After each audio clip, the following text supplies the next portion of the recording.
Guy looks like he hasn't. He may have expanded at the upper right now, actually, but he's going to expand at the upper left also. So a hidden expansion for Oversky in a risky area, though. To be honest, that's one of the places that a Protoss is very likely to go to with a Corsair or a shuttle just to explore. I don't think it's that that implausible, and certainly I think it's possible that people are going to look for it. Looks like Oversky is playing with a broken pinky, by the way. That's how manly Air Force Ace is.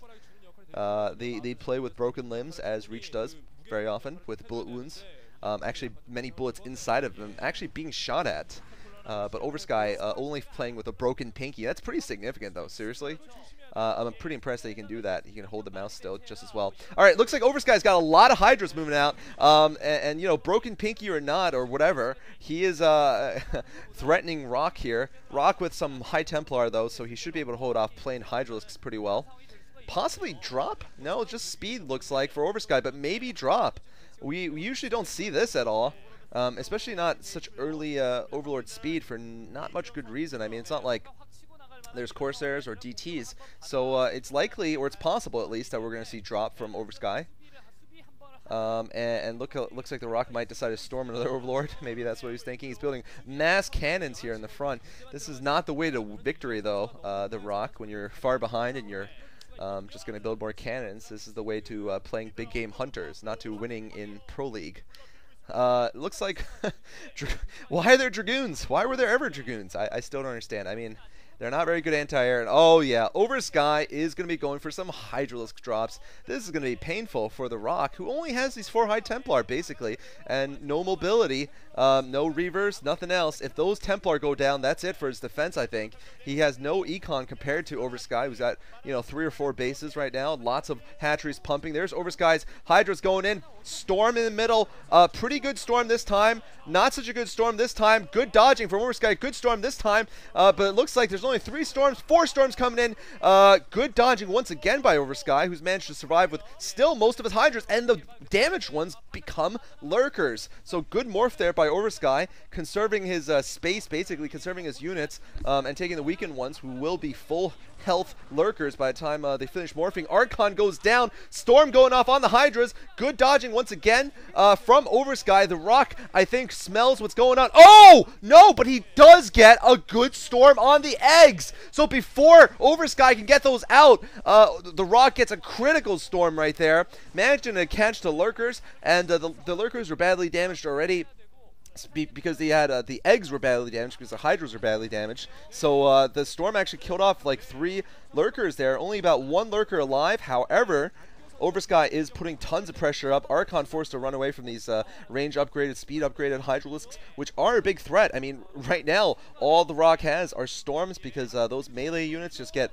microed against. As we saw there, the Archon did absolutely nothing. And oh, Oversky gonna put a damaged Lurker in the back of the mineral lines. This is gonna be very effective here, obviously, at the natural expansion. Gonna start killing probes off. Although there is a cannon, does it have range? It does have range. So Oversky is actually not going to be able to do it. Yeah, his Lurker goes down, but meanwhile, the middle of Rock's base is getting taken apart slowly by this marauding group of Hydralisks here, and Oversky really is free to expand and also reinforce at this point. As you can see, he's probably just got tons of hatcheries rallied to that area, and Overlords just ready to ferry units into TheROCK's base. I can't see TheROCK winning this. I mean, he's got tons of cannons, but once again, obviously cannons are not the way to winning in the long game here. And God, I mean, he's just got all cannons. TheROCK, playing as dumb as a rock at this point, or throughout the entire game. I still don't know what that opening build was, by the way. I mean, like, I don't know what it counters, because most things spot it. I guess maybe it was a fake 14 Nexus. It could have gone to 14 Nexus. Uh-oh. Here comes Oversky. Big attack here. He manages to dodge a lot of storms, and still, once again, driving back TheROCK. He has suffered some casualties, but he can afford it at this point with basically a 2-to-1 mineral advantage here, ratio of resources. Most most likely. Well, actually, no, 3-2 actually. He doesn't have a fourth base, but looks like TheROCK expending a lot of speed zealots here, trying to take down the Hydralisk. He's desperate, and he's building more cannons, I think. Those cannons are going to do nothing for him, though, at this point. And, yeah, this is just delaying the inevitable.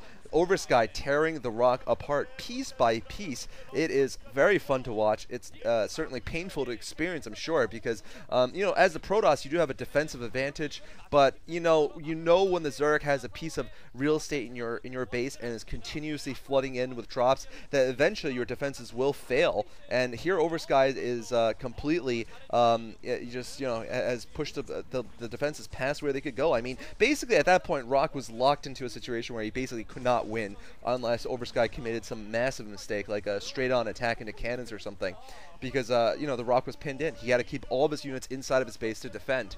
No way of putting any aggression up, no way of expanding. And here is Oversky just slowly taking care of the base, because TheROCK still has those sturdy zealots, but and all those cannons, let's not forget. But cannons just delay the inevitable, basically. Cannons are generally not the way to victory unless they're behind someone's mineral lines, in which case they're hilarious and the way to victory. And look at this, the hero Oversky winning with 4 fingers on his right hand. Probably from shaking hands with Reach after the last time Reach won. That has been known to break fingers at times. But TheROCK still getting beaten by a man down a finger in StarCraft. Kind of embarrassing there. He's got a lot of observers. Uh-oh.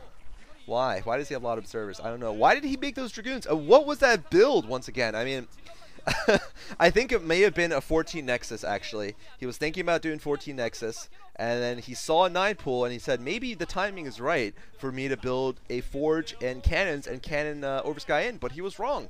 Timing was not right. It was a fail. And I think maybe it would have countered like an overpool. I mean, honestly, like, I don't even know. I think an overpool might be countered, though, because if the Lings don't see it, nothing sees it. I mean, but it's so unlikely, though. There's like almost nothing it's good against. I mean, obviously, it wasn't necessarily what he was going for to start with. Let me repeat myself there. But anyway, who cares? TheROCK is going to lose yet another game, not too surprisingly. And with that opening and with how many cannons he's decided to build afterward. I mean, he has like 10 cannons, a veritable imaginal wall there. Imaginal line at his natural expansion, because obviously, just like the French Maginot Line, his defenses are absolutely useless there. The inside of his base has been blitzkrieged, and I don't even know what he's doing in here. I mean, obviously the French would have surrendered if he actually was the French. He would have surrendered the first time he saw an Overlord entering the base, or maybe the first drop. But obviously TheROCK is not the French. He is TheROCK. He's going to GG though.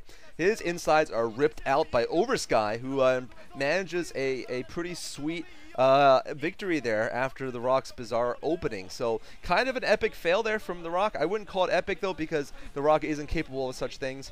Good warm-up game though, and we're going to be moving on right now to a couple of games played in the World Cyber Games qualifiers with some players that I like watching. So this was Oversky versus ROCK from Pro League a long, long time ago. Oh! Disc coming from Oversky. Nice. You do not do bizarre cannon build to me. So anyway, we'll be moving on. Thanks for watching, guys.